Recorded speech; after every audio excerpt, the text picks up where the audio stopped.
Assalamualaikum warahmatullahi wabarakatuh. Selamat sore pemirsa, apa kabar Anda di sore hari ini? Senang sekali kami hadir kembali menjumpai Anda dalam program Markombor.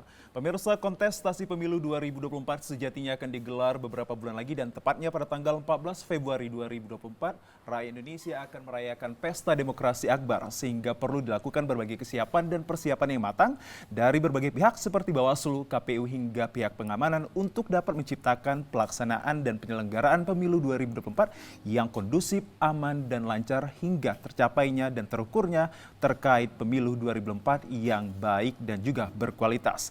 Lantas sejauh ini pemirsa, mengingat 28 November berawal untuk dilakukannya dan dilaksanakannya awal kampanye. Lantas seperti apakah untuk kita ketahui terkini dan juga info yang pastinya terkait tentang mengantisipasi pelanggaran pemilu. Bersama saya Muhammad Azrul Nasution dan rekan cantik saya yang akan memandu acara hebat ini, ada Nur Hasanah. Baik, tentunya di sini pemirsa kita akan membahas lebih dalam tema yang sangat luar biasa. Tentunya hari ini tema kita adalah mengantisipasi pelanggaran pemilu. Seperti yang dikatakan oleh Azril, tentunya hari ini 28 November merupakan hari perdana ya diadakannya kampanye pemilu tahun 2023-2024. Kali ini nih kita pengen lihat juga bagaimana perspektif dari akademisi dan juga tokoh masyarakat ataupun perwakilan dari masyarakat untuk membahas tema yang sangat luar biasa pada hari ini. Tentunya bersama kita sudah hadir narasumber yang sangat luar biasa. Yang pertama ada Bapak Dr. Dhani Sintara selaku akademisi. Assalamualaikum, selamat siang Pak. Gimana keadaannya hari ini Pak? Ya, menjelang pemilu ini tambah sehat. Tambah semangat tentunya ya Pak ya. Oke. Tapi saya deg-degan loh Nur Hasanah. Deg-degan ya. Sampai tertransfer deg-degannya ya. Benar sekali. Oke, selain itu baiklah Nur Hasanah dan juga pemirsa, untuk mempertajam informasi kita telah hadir pula bersama kami perwakilan masyarakat yakni Abangda Rizky Darmawansah Sihombing. Selamat sore Bang. Selamat sore Bang. Kabar baik ya Bang? Kabar baik, alhamdulillah. Salam sehat. Salam sehat. Asik. Dan untuk itu pemirsa tak lupa kami hadirkan pula telepon interaktif kami di 0811 6100 386, sekali lagi di 0811 6100 386 dengan tema menariknya yakni mengantisipasi pelanggaran pemilu. Begitu ya Nur Hasanah? Benar sekali. Untuk mengawali pembicaraan tema kita ini alangkah baiknya kita mengawali dari Pak Dhani ya. Silahkan. Kita pengen dengar nih Pak, sebenarnya apakah udah ada nih tanda-tanda pelanggaran pemilu terkait dengan alat peraga kampanye ya. Karena tentunya hari ini baru dimulai kampanye, apakah ada permasalahan masyarakat ataupun pengaduan masyarakat terkait APK itu sendiri Pak? Silakan. Sebenarnya begini ya, kalau pertanyaannya apakah telah terjadi pelanggaran pemilu, saya pikir itu sudah bisa dijawab oleh khalayak ramai ya. Bahwasanya pelanggaran pemilu itu, khususnya pelanggaran kampanye itu, sebelum dimulainya masa kampanye telah terjadi pelanggaran. Kenapa?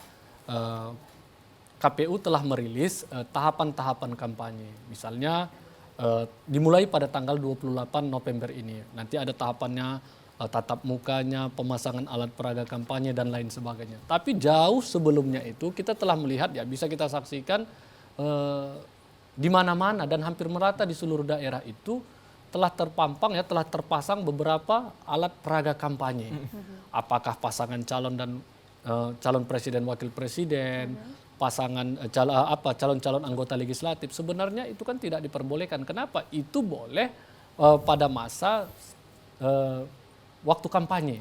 Sebelum waktu kampanye atau setelah waktu kampanye itu tidak diperbolehkan lagi, maka itu masuk dalam ranah pelanggaran kampanye sebenarnya, pelanggaran kampanye pemilu. Jadi kalau ditanya sama saya, apakah saat sekarang ini sudah terjadi pelanggaran kampanye? Ya sudah. Nah, tapi bagaimana bentuk tindakan terhadap pelanggarannya itu, yaitu monggo merupakan kinerjanya dari Bawaslu. Apakah Bawaslu acuh terhadap pelanggaran kampanye yang terjadi selama ini, itu kembali kepada Bawaslu dan tindakan apa yang telah mereka lakukan. Begitu kira-kira Mbak. Baik, menarik sekali. Kalau kita melihat juga APK ataupun APS ini banyak sekali bertebaran, baik itu di pepohonan, rumah masyarakat, dan bahkan di pinggiran jalan ini, yang bahkan terkadang menghalang pandang dari masyarakat itu sendiri. Benar sekali. Meski mengingat bahwa peragaan kampanye ini sebenarnya itu seharusnya di tanggal 28 ini, masa kampanye ini berlaku, babak baru diberlakukan. Tapi nyatanya seperti apa? Kalau dari masyarakat seperti apa pandangannya? Baik, langsung saja kita ke Bang Rizky ya. Apakah kalau kita katakan APK atau APS ini juga datang di perumahan rakyat ini juga? Iya, apakah ada nih sebenarnya? Ya. Silakan Bang Rizky. Oke, jadi kalau kita berkaca ya Bang ya, memang masa pemilu itu kan ada tahapan namanya kampanye seperti itu kan. Memang kalau kita sudah memasuki masa-masanya kampanye, memang itu tidak terlepas dari alat-alat peraga kampanye yang seperti kita lihat di jalan-jalan misalnya, atau misalnya di ya banyak yang kita jumpai di pepohonan-pepohonan seperti itu ya, atau misalnya di ini apa namanya dari misalnya di becak kan ada dari misalnya alat transportasi umum seperti itu banyak kita jumpai. Memang kalau kita mengacu pada jadwal yang seharusnya yang dilakukan oleh KPU seperti yang sudah dirilis KPU, kita mengamini bahwasannya hari inilah tanggal 28 ini baru akan dimulai masa kampanye tersebut. Cuman memang kita lihat sendiri memang masih banyak ya kalau bisa dikatakan itu sebuah ini ya, sebuah hal yang sebetulnya sudah tergolong, menurut saya sudah tergolong kepada pelanggaran dari kampanye sendiri seperti itu. Resah tidak menjadi seorang warga yang sering dihadapkan dengan hadirnya APS maupun APK ini banyak bertebaran dan bahkan mohon maaf menjadi yang tidak berguna ataupun tidak bermanfaat. Ya, jadi memang di apa namanya Bang, di sejumlah penelitian misalnya alat peraga kampanye ini memang terkadang bukan semua itu mendapatkan sebuah hal-hal yang positif ya Bang. Ya. Tapi ada hal-hal yang negatif. Misalnya lah, kalau misalnya dia dipasang misalnya tidak sesuai dengan apa yang ditentukan di lokasi-lokasi yang ditentukan, itu malah sebetulnya akan merusak misalnya kalau di perkotaan ya, estetika kota itu hilang seperti itu. Jadi malah ini bisa membawa hal-hal negatif sebetulnya. Jadi memang kalau dikatakan resah, ya cukup resah karena memang tidak sesuai peruntukan dan tidak sesuai lokasi misalnya pemasangannya, atau misalnya yang terlalu ramai, terlalu terburu-buru, terkesan terburu-buru seperti itu kan, karena memang sudah ada jadwal yang seharusnya kapan boleh dipasang untuk alat-alat peraga kampanye tersebut. Jadi harus dipatuhi nah, lebih tepatnya seharusnya ya. Seperti itu. Baik, ini terkait dari mengantisipasi pelanggaran pemilu. Ini apa saja sih kriteria ataupun indikator-indikator yang dikatakan itu melanggar kampanye pemilu? Boleh ke Bang Pengdejo. Jadi begini, kalau pelanggaran pemilu itu beda dia pelanggaran pemilu dengan pelanggaran kampanye pemilu. Kalau pelanggaran pemilu itu kan ada 3 itu Mbak ya, dalam Undang-Undang Nomor 7 Tahun 2017 itu ada namanya pelanggaran administratif, kemudian ada namanya pelanggaran etika, kemudian yang ketiga ada namanya pelanggaran pidana. Kalau pelanggaran administratif itu terkait dengan prosedur, mekanisme atau tata cara dalam proses pemilihan umum itu sendiri. Kalau pelanggaran etika itu adalah pelanggaran yang dilakukan oleh penyelenggara pemilunya. Misalnya apakah itu yang dilakukan oleh Bawaslu atau yang dilakukan oleh Komisi Pemilihan Umum. Nah sebenarnya kalau dia pelanggaran pidana itu adalah tindak pidana pemilu misalnya money politik dan lain sebagainya. Nah kalau terkait dengan pelanggaran kampanye, saya menginventarisir yang sering terjadi itu ya, dan itu masuk kategori pelanggaran kampanye. Pertama, pemasangan alat peraga tidak sesuai dengan tempatnya. Yang kedua, melaksanakan kampanye tidak sesuai dengan tempat yang telah ditentukan. Ya, setuju. Kemudian yang ketiga, pelanggaran kampanye itu sering tidak sesuai dengan tema kampanyenya. Misalnya dia di dalam gedung, tapi yang dilakukan itu di luar, menemui masyarakat. Itu tidak boleh. Sebenarnya itu yang sering terjadi pelanggaran kampanye, belum lagi masuk dalam kategori salah satu calon yang tidak sesuai, yang tidak pada tempatnya melakukan kampanye, misalnya jadwal dia di daerah sini tapi dilakukan di daerah sana, begitu. Itu kan masuk dalam kategori pelanggaran kampanye. Tapi yang paling sering dilakukan itu dilakukan oleh calon ya, apakah dia calon presiden atau wakil presiden, calon legislatif, yang sering dia lakukan itu adalah tidak sesuai dengan antara kampanye yang dilakukan dengan tempat yang telah ditentukan atau metode berkampanyenya. Ya. Biasanya kan kita metode berkampanye itu kan ada metode tatap muka, tapi yang dilakukannya itu adalah dengan di lapangan terbuka dengan mengundang masyarakat sebanyak-banyaknya. Itu yang sering. Makanya dari itu disitulah peran daripada seluruh elemen lapisan masyarakat dan Badan Pengawas Pemilihan Umum. Kan tidak mungkin untuk mengawasi itu hanya kita bebankan semata-mata kepada Badan Pengawas Pemilihan Umum untuk mengawasi pelanggaran-pelanggaran kampanye tersebut. Baik, jadi masyarakat juga bisa mengerti ya, ketika ada pelanggaran, oh ini bisa melaporkan kepada pihak yang terkait. Saya tambahkan sedikit. Boleh, silakan Pak. Terkait dengan pelanggaran kampanye itu kan metodenya itu kan ada 2 metode yang untuk menemukan pelanggaran kampanye itu. Ini sekaligus pencerahan bagi masyarakat ya. Ada namanya metode temuan dan ada namanya metode aduan. Ya. Kalau metode temuan itu adalah hasil kinerja daripada Badan Pengawas Pemilihan Umum, baik tingkat pusat, provinsi, kabupaten, kota, hingga pada tingkat kecamatan, Panwascam itu. Itu namanya metode penemuan pelanggaran kampanye. Kemudian ada metode aduan. Metode aduan itu adalah dari masyarakat yang tidak tergabung di dalam penyelenggara Badan Pengawas Pemilihan Umum. Bisa dia berasal dari pemantau pemilihan umum, bisa dia dari masyarakat yang mempunyai hak pilih yang merasa dirugikan karena telah terjadinya pelanggaran kampanye. Itu dua. Sekali lagi saya katakan, pertama namanya temuan, yang kedua namanya aduan. Aduan ya. Baik, menarik sekali untuk kita perbincangan ini dan sangat detail sekali informasi yang disampaikan dari seorang akademisi ini, yakni Pak Dhani atau Bang Dhani. Saya masih berbicara ke Bang Dhani sebelum kita beralih ke perwakilan masyarakat Nur Hasanah, bahwa kita melihat alat peraga kampanye ini juga disandingkan dengan alat peraga sosialisasi yang banyaknya tafsiran dari para yang melekatkannya itu adalah ini berupa alat peraga sosialisasi. Mungkin bisa dibedakan sedikit alat peraga kampanye dan alat peraga sosialisasi itu bentuknya seperti apa sih? Sebenarnya begini. Memang ya, alat peraga sama alat sosialisasi sekarang begini, tergantung daripada foto siapa yang ada di dalam itu. Satu, apakah dengan foto itu dia mendeklarasikan dirinya sebagai salah satu calon? Kalau dia presiden, atau dia sebagai calon anggota legislatif, bagi dia anggota legislatif. Tapi kalau dia berkedok di balik itu, tapi dia pampangkan nomor urutnya, misalnya dia caleg ya, ada nomor urutnya, partainya, itu sekaligus mengindikasikan bahwasannya dia telah melakukan kampanye. Kampanye itu apa? Kampanye itu kan mendeklarasikan diri. Ajakan ya? Ajakan. Ajakan untuk memilih. Misalnya yang sering kita lihat ya, yang paling umum kita lakukan, dan itu pernah saya ditanya ya, saya sedang membawa mobil, ditanya oleh istri saya, Bang, ini masuk kampanye atau tidak? Dia katakan.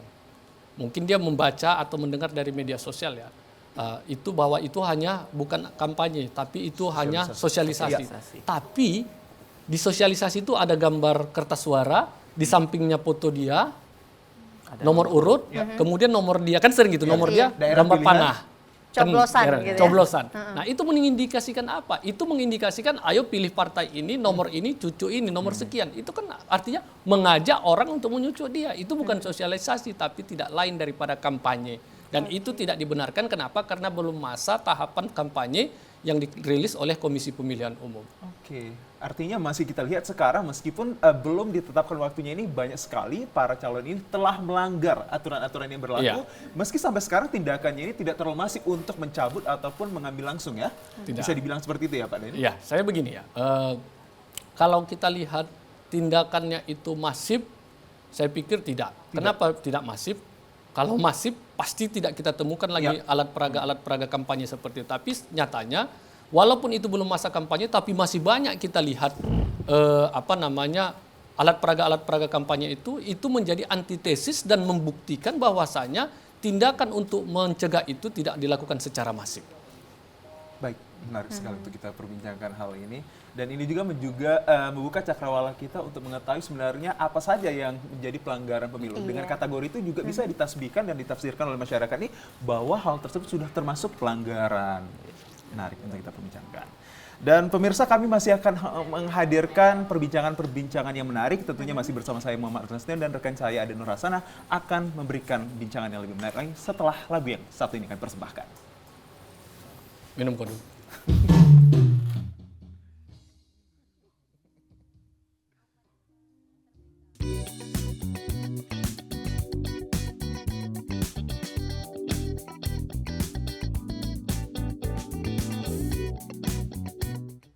Ya, terima kasih pemirsa, Anda kembali bersama kami dalam program Markombur dengan tema menariknya mengantisipasi pelanggaran pemilu. Masih bersama saya Muhammad Azril Nasution dan rekan cantik saya Ada Nur Hasanah. Baik, ini kita kembali ke Bang Rizky dulu ya, terkait dari permasalahan-permasalahan mungkin yang sudah terjadi di masyarakat, karena tentunya ini banyak isu-isu berkembang juga kalau kita membahas tentang pemilu ya. Mungkin permasalahan lain terkait dari pelanggaran kampanye pemilu ini dari sisi masyarakat, kira-kira ada apa lagi nih Bang Rizky? Oke, jadi kalau di masyarakat ya, yang sering berkembang itu kan kalau masa-masa kampanye misalnya seperti ini kan Bang. Jadi informasi-informasi seperti itu kan masih banyak kita jumpai berita-berita misalnya yang tidak benar ataupun hoax itu juga juga merupakan suatu suatu hal yang tidak bisa dilepaskan di dalam lingkungan masyarakat, misal seperti itu. Terus masalah misalnya visi misi kan kalau kita lihat di banyak media misalnya sudah banyak yang menyampaikan visi misi terkait pasangan pilpres ataupun misalnya para caleg yang sudah melakukan kampanye seperti itu juga banyak menjadi perbincangan tentang bagaimana langkah-langkah realistis yang akan dilakukan untuk mencapai apa yang menjadi visi dari mereka itu kan masih dipertanyakan. Itu hal-hal seperti itu terkadang juga terkesannya hiperbola nah seperti seperti itu. Jadi memang masalah-masalah seperti itu juga kadang menjadi perbincangan juga di masyarakat, di lingkungan masyarakat seperti itu. Baik. Ya, baik. Jadi salah satunya adalah sebagai masyarakat juga harus pintar nih, harus cerdas. Pemimpin seperti apa yang harus dipilih? Karena kita juga harus pandai-pandai melihat dari rekam jejak betul. beliau seperti itu ya. Kalau Nur Hasanah cerdas memilih pemimpin juga kan barusan ini. Pemimpin rumah tangga. Pemimpin rumah tangga. Patah hati saya itu. Patah hati barangkali. Baik, nah kalau tadi itu intermezzo kita, saya masih berbicara kepada Bang Rizky. Ini saya menarik akan hal selaku masyarakat ini, partisipasi publik ini sangat diharapkan sekali untuk mensukseskan terjadinya pemilu yang jujur, adil, dan juga aman. Pesta Lantas demokrasi. melihat banyaknya begitu pelanggaran-pelanggaran yang dari aplikasi bisa kita lihat, bahkan dari alat peraga juga, dan bahkan media sosialisasi ini menjadi wadah untuk bertebaran informasi-informasi yang mengarahkan masyarakat untuk memilih satu pihak, meski kita mengingat bahwa hari ini sudah dimulai. Pandangan Anda seperti apa ini selaku masyarakat melihat banyaknya sekali informasi-informasi yang belum tentu akurat? Ya, jadi memang kalau dari sisi masyarakat ya, kita memang diharapkan memang adalah rasa optimis kita. Ada rasa optimis kita untuk menyambut pesta politik ini seperti itu. Karena memang tidak bisa dipungkiri satu suara kita itu akan berdampak kepada bagaimana masa depan bangsa kita ke depan seperti itu. Itu hal yang tidak bisa kita pungkiri sama sekali. Jadi memang kalau kita lihat bagaimana caranya agar kita mendapatkan pemimpin ataupun seorang, kan ini pemilu ini kan hakikatnya pada hakikatnya ini kan nanti akan mencari bagaimana pemimpin yang akan memimpin bangsa ini ke depan seperti itu.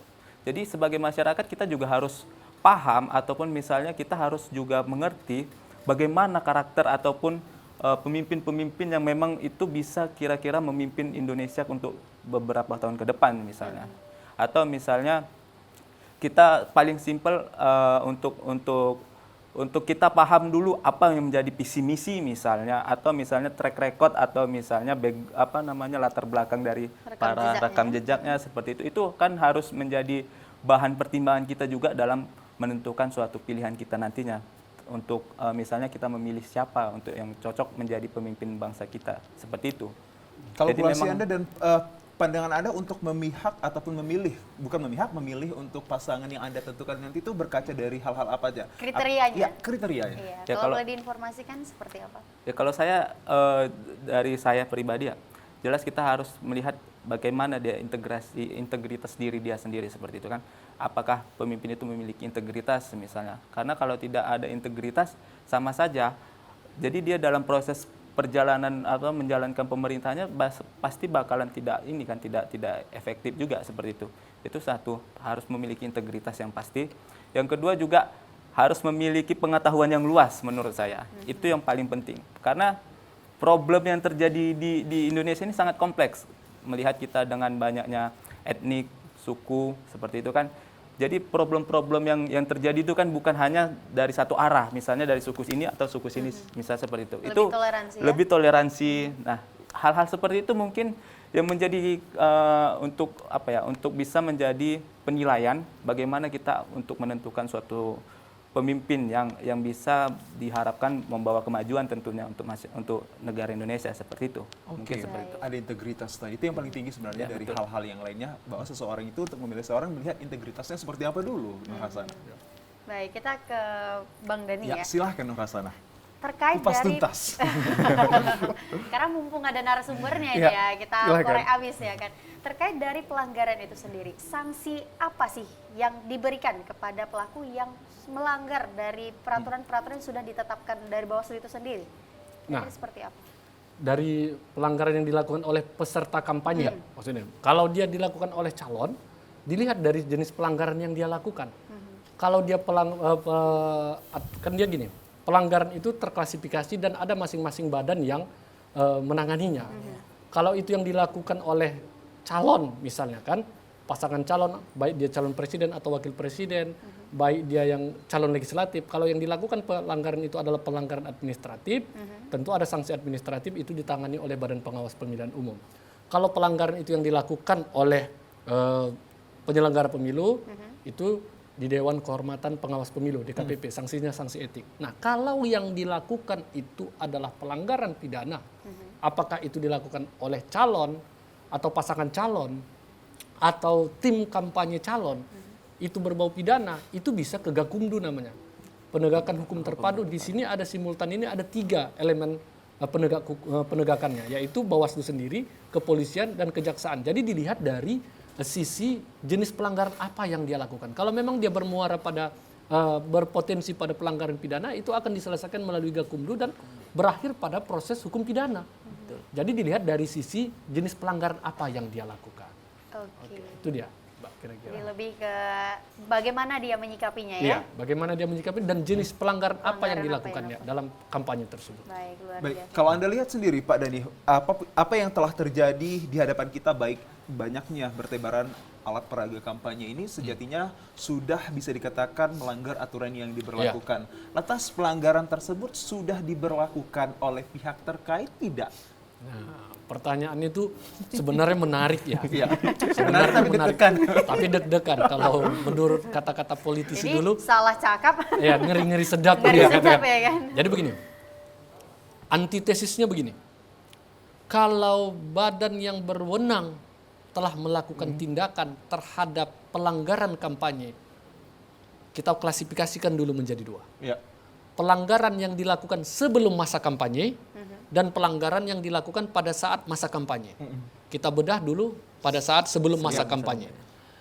Kalau sebelum masa kampanye, pertanyaannya apakah kita katakanlah dalam hal ini lembaga yang berwenang sudah mengambil tindakan? Saya jawab belum. Ya.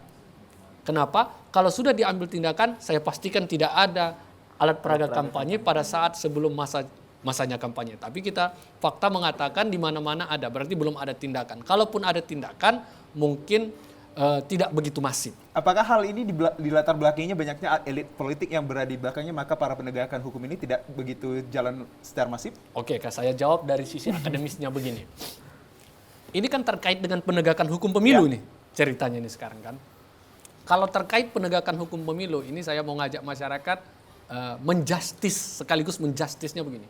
Terkait dengan penegakan hukum pemilu itu, apakah penegakan hukum pemilu itu sudah berdiri tegak atau tidak, itu tergantung pada 3 elemen atau 3 unsur. Yang pertama ada namanya legal culture. Legal culture itu adalah budaya hukum, tingkat kesadaran hukum. Tingkat kesadaran hukum baik dari penyelenggara pemilunya maupun dari calonnya atau dari masyarakatnya. Tingkat kesadaran hukum dia terhadap kepemiluan. Kalau dia tahu dilarang atau tidak, itu kembali kepada orangnya masing-masing. Tapi itu mengenai tingkat kesadaran hukum. Saya pikir siapapun orangnya, kalau dia sudah calon, ya, atau tim sukses dari calon, dia pasti tahu bahwasanya alat peraga kampanye itu tidak boleh dipasang sebelum masa kampanye.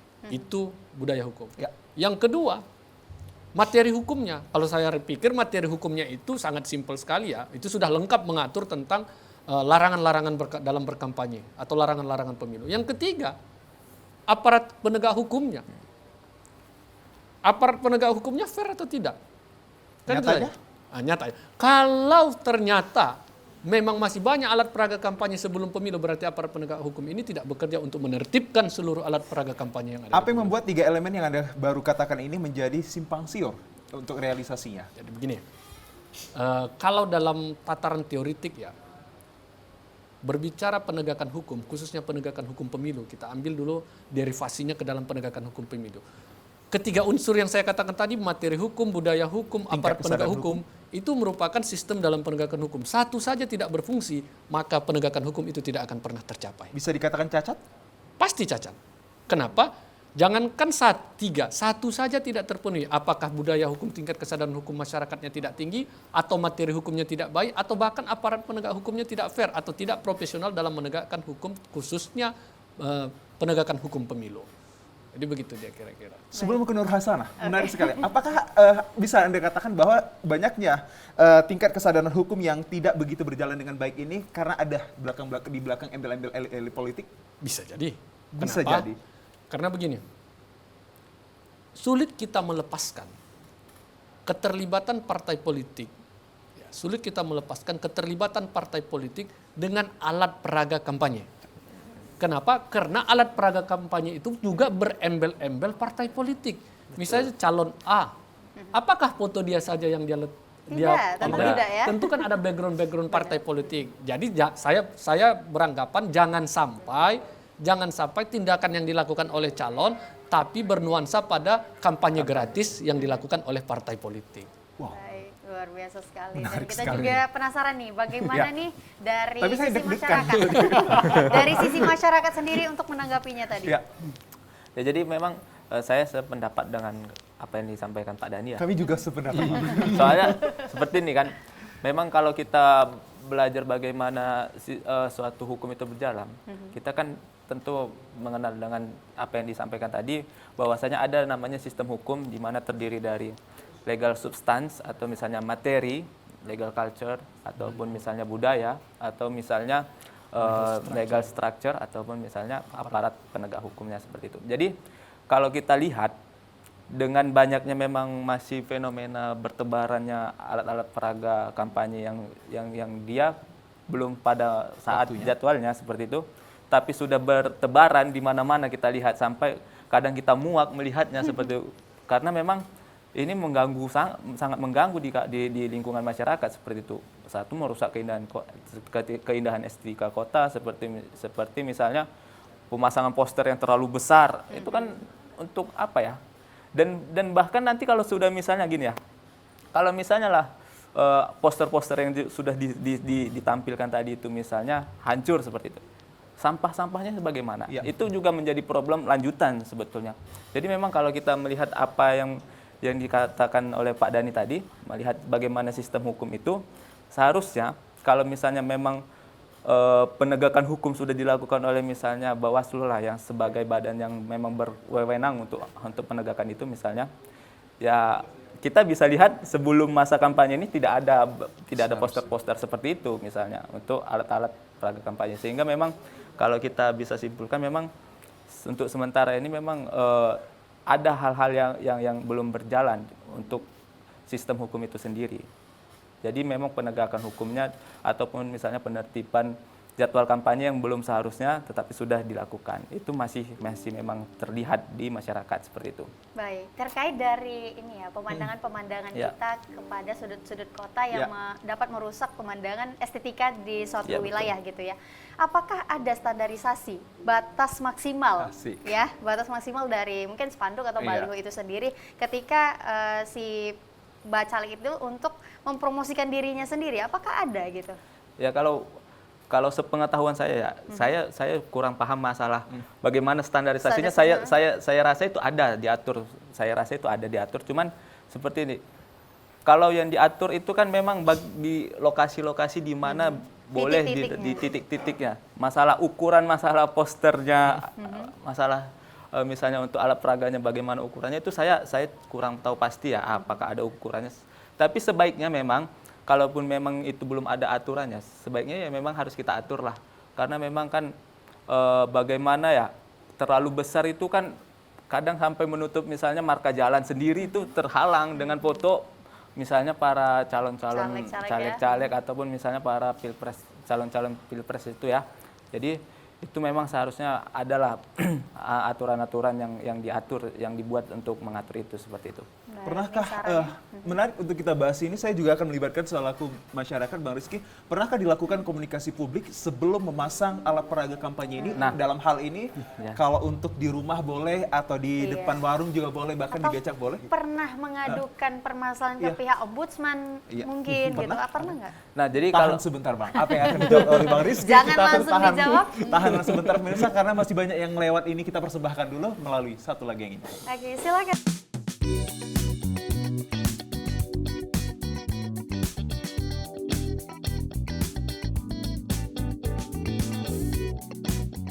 Ya, pemirsa, penyelenggaraan pemilu 2024 sejatinya diharapkan akan berjalan sukses dan juga kondusif. Namun nyatanya sebelum masa berlakunya kampanye hari ini sudah banyak curi start terlebih dahulu para bacalek dengan melalui APK ataupun APS-nya. Yang tentunya melibatkan masyarakat ini pemirsa. Seperti apa ini langsung Bang Rizky terkait apakah pernah dilibatkan secara komunikasi jika para bacalek ini ingin memasang spanduk maupun poster di lingkungan bahkan di transportasi yang milik Abang. Pernah ada hal itu? Oke, jadi kalau masalah konfirmasi lah, bahasanya konfirmasi untuk pemasangan alat peraga kampanye seperti itu. Kalau saya sendiri belum pernah dijumpai untuk ikut serta langsung, apakah Turun boleh ya? untuk ikut langsung memasang alat kampanye seperti itu kan. Itu saya tidak pernah jumpai. Cuman tidak bisa dinafikan juga memang Bang, kalau misalnya di pedesaan lah. Kalau di pedesaan ya lebih rentan dia hal-hal seperti itu ya, saya rasa. Dengan misalnya ada misalnya keluarga dari misalnya salah satu pasangan calon atau misalnya calon legislatif seperti itu, ada keluarganya, dari keluarga dialah nanti sumber untuk mengajak masyarakat sekitar seperti itu untuk ayo sama-sama bantu dukung pasangan ini gitu. Itu mungkin hal-hal seperti itu ada beberapa dijumpai di pedesaan khususnya ya Bang, di pedesaan, karena memang nggak bisa dinafikan Bang, budaya-budaya seperti itu kan di masyarakat kita yang dengan kekeluargaan, iya kan, itu kan kalau di pedesaan kan apa ya, kekeluargaan itu kan masih kental, masih sangat erat seperti Meskipun itu salah ya. Meskipun itu salah, cuman karena kembali lagi budaya-budaya memang kekeluargaan itu masih melekat seperti itu kalau di wilayah pedesaan seperti itu, sehingga memang hal-hal seperti itu memang masih sering kita jumpai seperti itu. Apakah ada sosialisasi yang diberikan kepada masyarakat tersebut? Terkait sosialisasi, kalau misalnya di pedesaan ya, kita berkaca dari pedesaan terlebih dahulu. Karena memang kalau di pedesaan ini kan sosialisasi ini yang sering dilakukan itu hanya dari tim ses. Jarang para caleg itu datang langsung, itu jarang. Dan kalaupun ada itu pasti hanya sesekali saja, cuma 1 atau 2 orang yang mau untuk datang ke bawah seperti itu. Pasti lewat para tim ses yang ditunjuk di setiap desa. Kalau misalnya di perkotaan lah, di perkotaan saya rasa untuk sosialisasi pemasangan seperti itu tidak ada ya, hampir jarang kita temukan bahwasanya misalnya di daerah sini akan kita pasang suatu alat peraga kampanye misalnya, itu kayaknya jarang ada sosialisasi hal-hal seperti itu ya. Mungkin seperti itu ya.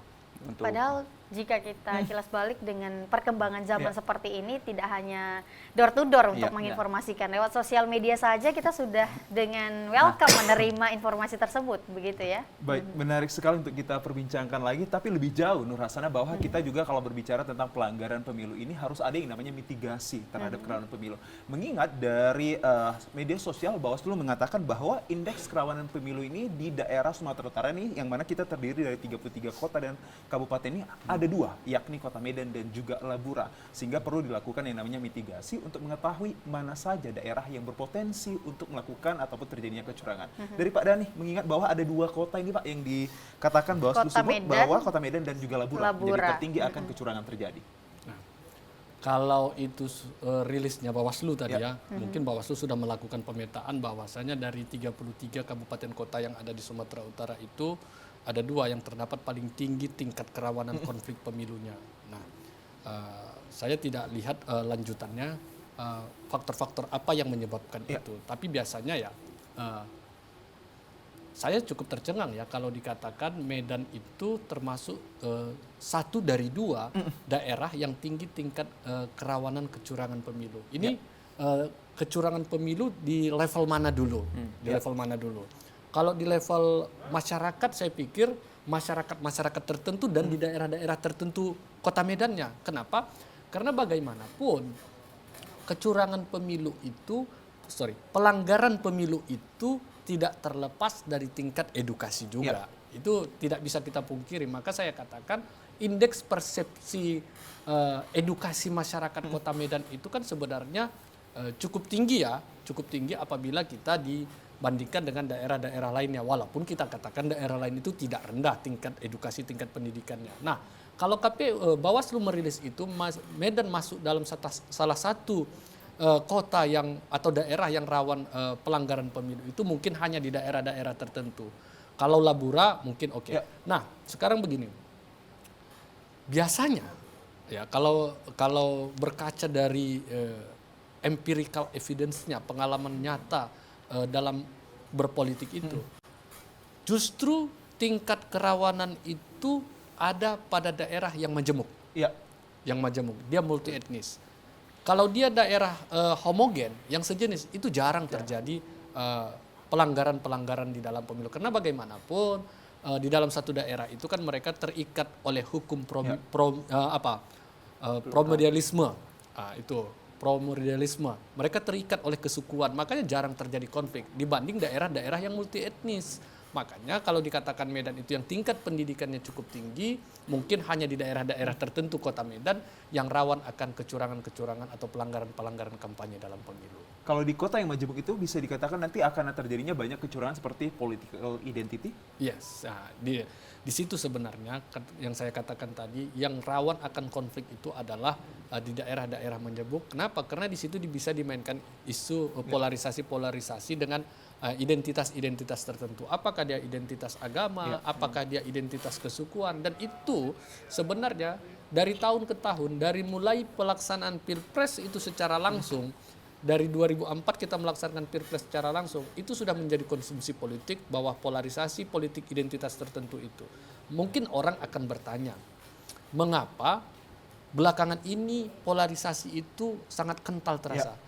Jawabannya tidak, bukan hanya sekarang. Dari 2004 juga, tapi era media sosial itu sangat booming pada saat sekarang ini. Makanya masyarakat lebih mudah menerima atau menyampaikan berbagai berita terkait dengan pemilu. Apakah itu berita bohong atau berita benar. Jadi sebenarnya daerah yang majemuk atau multi etnis itu rawan akan pelanggaran-pelanggaran. Kenapa? Karena dia bisa dimainkan polarisasi identitas-identitas tertentu.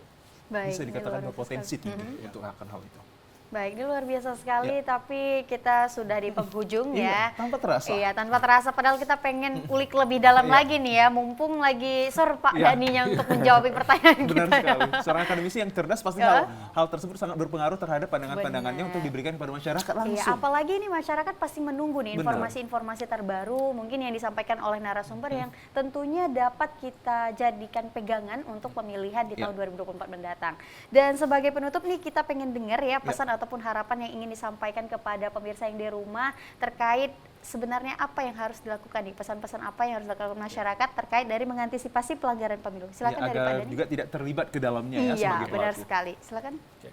Kalau saya dari perspektif seorang akademisi, saya pernah menyampaikan pemilu itu pada hakikatnya secara filosofis tujuannya adalah untuk menjamin tercapainya tujuan kehidupan berbangsa dan bernegara sebagaimana termaktub dalam pembukaan Undang-Undang Dasar 45. Yang dua yang paling penting dari 4 cita-cita itu dalam kaitannya dengan pemilu. Yang pertama itu mencerdaskan kehidupan bangsa. Yang kedua memajukan kesejahteraan umum. Artinya apa? Pemilu itu adalah sebagai sebuah pesta dalam kontestasi demokrasi. Tidak ada pesta untuk duka cita. Pesta itu adalah untuk sukacita. Maka bagaimana kita menjalankan pemilu untuk mencapai demokrasi yang hakiki, pesta itu kita laksanakan secara fair play. Fair play itu artinya seluruh elemen ya, bukan hanya masyarakat, seluruh elemen patuh dan tunduk terhadap ketentuan-ketentuan yang ada dalam aturan kepemiluan. Bukan hanya masyarakat, tapi juga penyelenggara pemilu, baik itu Bawaslu, DKPP, maupun KPU. Termasuk aparat penegak hukum dan penyelenggara negara. Kenapa? Fairnya sebuah pemilu itu bermuara daripada bersih-bersih di atasnya. Untuk masyarakatnya sendiri, sebelum ke Bang Rizky, seperti apa ini Pak Dani? Untuk masyarakatnya sendiri, seperti apa yang harus diketahui supaya tidak terlibat? Artinya begini, pilihlah pemimpin itu ya sesuai dengan hati nurani, jangan terkontaminasi dengan money politik. Oke. Itu kan sudah artinya apa? Suaramu menentukan apa yang terjadi perjalanan negara ini 5 tahun ke depan. Dan sebagai penutup saya katakan untuk masyarakat, jangan pernah tanya apa yang diberikan negara kepadamu, tapi bertanyakanlah apa yang telah kau berikan demi negara ini. Itu Baik, such luar great biasa honor. sekali ya. Ini luar biasa. Kalau udah akademisi yang Yes. ngomong kita pasti Iya. tercengah gitu. Baik, kita ke Bang Rizky. Nggak kalah juga ini Iya, Bang Rizky. harus Silakan, ya. Bang Rizky. Silakan Bang.